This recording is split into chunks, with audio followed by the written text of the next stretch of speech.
The dining room smelled of rosemary and pretension. Mom's antique crystal glasses caught the light from the chandelier, the one my sister Olivia had insisted they buy to upgrade the ambience. Everything about our monthly family dinners was designed to showcase success, or at least the appearance of it. I sat quietly, cutting my roast beef into precise squares while Olivia dominated the conversation. And then, she gushed, swirling her wine. James and I just fell in love with Unit 4B at the Mason. You know that luxury complex downtown? The views are absolutely incredible. Mom beamed. Oh, honey, that's wonderful. Those units are so exclusive. They are, Olivia preened. The waitlist is usually months long, but James knows people. She turned to me, her smile sharp as a paper cut. What about you, Sarah? Still in that little rental on Oak Street? I took a small sip of water. Yes, still there. Oh, her tone dripped with fake sympathy. Well, I suppose not everyone can afford to live somewhere nice. The Mason has such strict income requirements. She laughed, the sound like wind chimes made of ice. Poor thing, still paying rent at your age. Dad cleared his throat uncomfortably. Mom suddenly became very interested in her napkin, but Olivia wasn't done. You know, if you'd focused more on your career instead of all those investment courses you were always taking, maybe you could afford something better by now. I placed my fork down carefully. 10 years of calculated silence, of letting them believe what they wanted to believe, had led to this moment. I pulled out my phone, scrolling through my contacts with deliberate slowness. Actually, Olivia, speaking of the Mason. I hit dial and put the phone on speaker. The room filled with soft ringing. Hello, Ms. Anderson. How can I help you? Ms. Wilson's crisp professional voice carried clearly across the dinner table. Hi, Ms. Wilson. This is Sarah Anderson, the owner. I need you to prepare a notice for Unit 4B. Their lease won't be renewed next month. The silence that followed was absolute. Olivia's wine glass froze halfway to her lips. Mom's fork clattered against her plate. Of course, Ms. Anderson. I'll prepare the paperwork right away. Would you like me to deliver it personally, or send it through mail? Personal delivery, please. Tomorrow morning would be perfect. Consider it done. Anything else? No, that's all. Thank you, Ms. Wilson. I ended the call and returned to my roast beef, taking another small, careful bite. The meat had gone cold, but I barely noticed. I was too busy watching the color drain from Olivia's face as realization dawned. You're lying, she stammered. This is some kind of joke. I reached into my bag and pulled out a slim leather portfolio. Inside was the deed to the Mason, along with quarterly revenue reports and tenant listings. I slid them across the table without a word. But how? Mom's voice was barely a whisper. Remember all those investment courses you mocked? The ones that were wasting my time while Olivia was climbing the corporate ladder? I smiled slightly. Turns out they were quite useful. I bought the Mason 3 years ago through my holding company, along with 6 other properties in the city. Dad picked up the papers with trembling hands. These numbers, Sarah. This is... Yes, Dad. Your struggling daughter manages a real estate portfolio worth just over $40 million. I turned to Olivia, whose face had shifted from shock to something closer to horror. And yes, sis, the Mason does have very strict income requirements. Unfortunately, you and James fall just short of them for next year's lease terms. You can't do this, Olivia's voice cracked. We just finished decorating. We hosted a housewarming party last week. Actually, I can. It's my building. I stood up, smoothing my simple black dress. But don't worry. I hear there are some nice rentals available on Oak Street. Mom found her voice. Sarah, be reasonable. Your sister didn't mean. Yes, she did. I cut her off gently. She meant every word, every smirk, every subtle dig over the years. You all did. I picked up my bag, leaving the portfolio on the table. You were so busy looking down on me, you never bothered to look up and see what I was building. Please. Olivia's voice had shifted to something desperate. James' clients, our friends. We told everyone we'd be there for at least a year. I paused at the dining room door. You know what the funny thing is? If you'd ever once shown genuine interest in my life, asked about my work, treated me with basic respect, I would have given you that apartment for free. Family discount and all that. I glanced back one last time. But we're not really family, are we? We're just people who share DNA and a dining room once a month. The silence followed me out to my car, a modest Honda Civic that had been another source of their jokes. They didn't know about the Porsche in my private garage, or the beach house in Malibu, or the startup incubator I'd funded last year.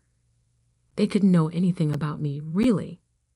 And now, as I drove away from their perfectly manicured suburban life, I realized they never would, because I wasn't just the owner of their precious luxury apartment building. I was the owner of my own story. And for the first time in 10 years, I was finally letting myself tell it. My phone buzzed with texts, first from Olivia, then Mom, then Dad, each one more desperate than the last. I turned off the notifications and headed toward downtown, toward the Mason's gleaming glass tower, rising against the evening sky. My tower, my rules, my victory. Sometimes silence isn't just golden. Sometimes it's strategic. And sometimes, just sometimes, it builds empires while others are too busy judging to notice them rise. The next morning, I sat in my private office on the top floor of the Mason, watching the city wake up through floor-to-ceiling windows.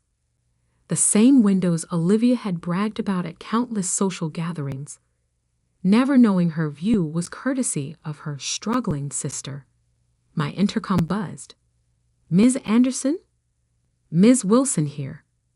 I've just delivered the notice to Unit 4B as requested. Thank you. How did they take it? Mr. James Davidson was quite vocal. He'd insisted on speaking with the owner directly. I smiled faintly. I'm sure he did. Please remind him that all communication needs to go through proper channels. Already done. Though, Ms. Wilson hesitated. There's something else. A woman is here to see you. Says she's your mother. I closed my eyes briefly. Of course. Mom always believed she could fix everything with a well-timed emotional appeal. Send her up. 3 minutes later, my office door opened. Mom stepped in, then stopped abruptly. I could see her taking in the space, the modern art on the walls, the custom desk, the view she praised so often in Olivia's apartment, not knowing an even better version existed just floors above. Sarah. She smoothed her designer blouse, clearly uncomfortable. This is quite an office. Thank you. Please sit. I gestured to one of the leather chairs facing my desk. She perched on the edge like she was afraid of settling in. Honey, we need to talk about what happened last night. Do we? You can't just evict your sister. Think about how this will look. I leaned back in my chair. Interesting. Your first concern is appearances, not the fact that your daughters haven't had a real conversation in years. That's not fair. We've always supported you. Have you? I opened my laptop, pulling up a folder I'd kept for years. Let's review, shall we? When I wanted to take that first real estate course, Dad called it throwing money away. When I started my investment company, you told everyone I was between jobs. When I missed Olivia's engagement party because I was closing my first major property deal, you said I was selfish and jealous of her success. We were worried about you. You were so secretive, never telling us anything. I tried. Every dinner, every holiday, I tried to share my work. But you were always too busy praising Olivia's latest promotion or James' new car or their perfect life in their perfect apartment. I closed the laptop softly. The apartment I own. Mom's face crumpled slightly. Why didn't you just tell us? Would you have believed me? Or would you have assumed I was lying to compete with Olivia? She didn't answer. She didn't need to. We both knew the truth. The notice stands, I said firmly. They have 30 days to find new accommodation. Sarah, please. Your sister is devastated. She had to call in sick to work today. James is threatening to. To what? Sue? He's welcome to try. Every lease agreement is ironclad, and I have documentation of 3 noise complaints against their unit in the past month alone. Mom's eyes widened. You've been monitoring them? I monitor all my properties. It's called being a responsible owner. I stood up, signaling the end of the conversation. Now, if you'll excuse me, I have a meeting with my development team about our new project in Seattle. Seattle? She looked lost. You're expanding there too? Among other places. I walked to the door, holding it open. You know, Mom, all those times you and Dad pushed me to be more like Olivia, to follow her path. Did you ever consider that I was building something bigger than a corner office and a luxury apartment? She stopped in the doorway, turning to face me. We just wanted you to be successful. I am successful. You just defined success too narrowly to see it. After she left, I walked to the window, watching her expensive car pull away from the curb. My phone buzzed, a text from Olivia. This is cruel, even for you. I typed back. No, cruel is 10 years of subtle digs and public humiliation. This is just business. Another buzz. Mom says you have properties in Seattle now. What else are you hiding? I smiled but didn't respond. Let her wonder. Let them all wonder. Ms. Wilson's voice came through the intercom again. Ms. Anderson? The development team is ready for you in the conference room. Thank you. Oh, and Ms. Wilson? Please start compiling listings for available units in the building. Similar size to 4B, but perhaps with slightly less desirable views. For your sister? No. For the 3 families on our waiting list who actually meet our income requirements. It's time to maintain some standards around here. As I gathered my materials for the meeting, I caught my reflection in the window. I looked different somehow, stronger, clearer, more myself than I'd ever been at those suffocating family dinners. My phone buzzed again. Dad, this time, we should talk. Over dinner, maybe? Your choice of restaurant. I left it unanswered. They'd had 10 years of dinners to talk to me, to see me, to understand what I was building. Now they could wait, because the empire I'd built in silence. It was just the beginning, and this time, I wouldn't be quiet about it. The next week unfolded like a carefully orchestrated symphony of consequences. I sat in my home office, not the modest Oak Street apartment they knew about, but my actual residence, a restored Victorian mansion in the city's most exclusive neighborhood, reviewing the security footage from the Mason. Olivia had shown up every day, alternating between demands and pleas with Ms. Wilson. James had tried legal threats, then bribes, then finally resorted to leaving desperate voicemails about family obligations. I watched it all with a detached sort of fascination, like observing specimens in a lab. Then came the email that changed everything. Ms. Anderson, I represent the Davidson family's interests in several commercial properties downtown. We've recently learned you're the owner of the Mason. I believe we could turn this unfortunate situation into a mutually beneficial opportunity. Perhaps we could discuss over lunch. Best regards, Marcus Sterling, Senior Partner, Sterling and Associates. I laughed quietly. James' father's law firm. Of course. They still thought this was a negotiation. I typed a brief response. Mr. Sterling? Thank you for your interest. However, I should inform you that the Mason is just one of 17 properties in my portfolio. This includes the building where Sterling and Associates currently leases its offices. Your lease is up for renewal next quarter. I look forward to reviewing your firm's application along with other potential tenants. Best, Sarah Anderson, CEO, Anderson Holdings. I hit send and waited. 3 minutes later, my phone rang. It was Olivia. You own the Sterling building too? Her voice shook. Sarah, what are you? A good investor? Something none of you ever bothered to understand. James' father is furious.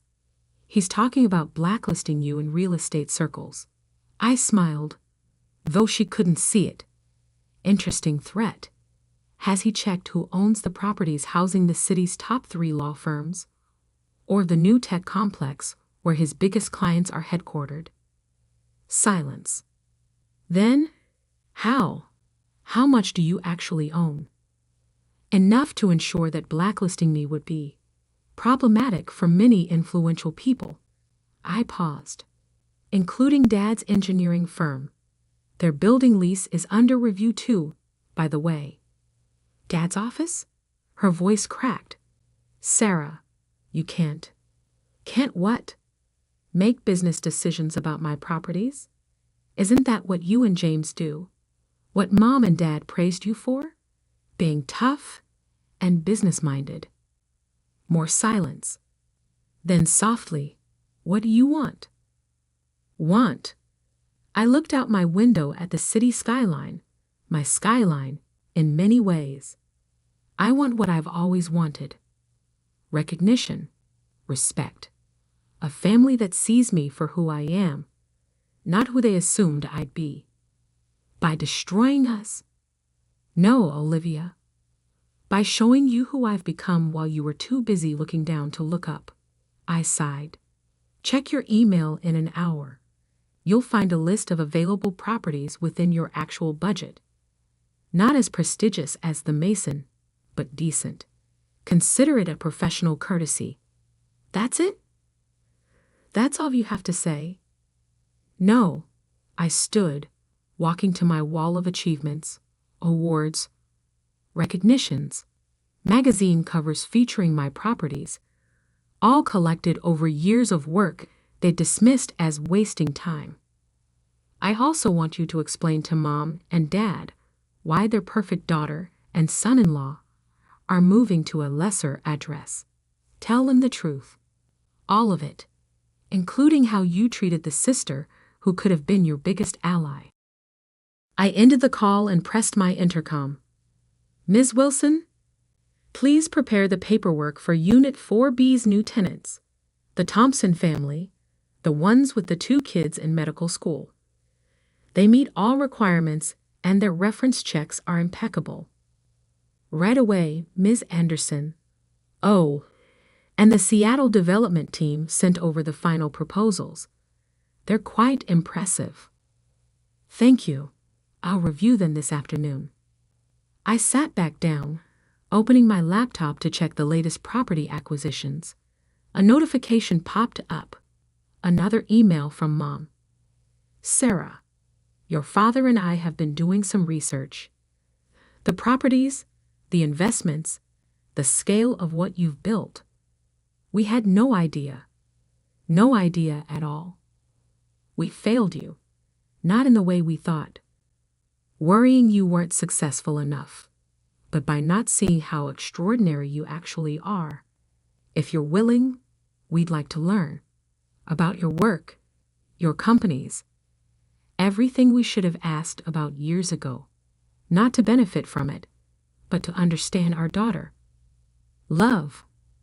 Mom. I read it twice, then pulled up my calendar. After a moment's consideration, I blocked off next Thursday evening and typed, "Dinner at 7. My office. Come ready to listen. Sarah." Then I turned back to my work, to the empire I'd built in silence, to the future I was still creating. Because success isn't just about proving others wrong, it's about proving yourself right. And sometimes the quietest builder creates the tallest towers. Mom's response came quickly. "We'll be there. And Sarah, we're proud of you." We should have said that years ago. I didn't reply. They'd need to prove it with more than words this time. But as I looked out at my city, at the buildings bearing my invisible fingerprints, I felt something shift. Not forgiveness, not yet, but perhaps the foundation of something new. Sometimes the best revenge isn't serving it cold, it's serving it with a side of enlightenment. And as the sun set over my skyline, I smiled, knowing that tomorrow would bring another day of building, growing, and rising. Not in silence anymore, but in the clear, bright light of truth.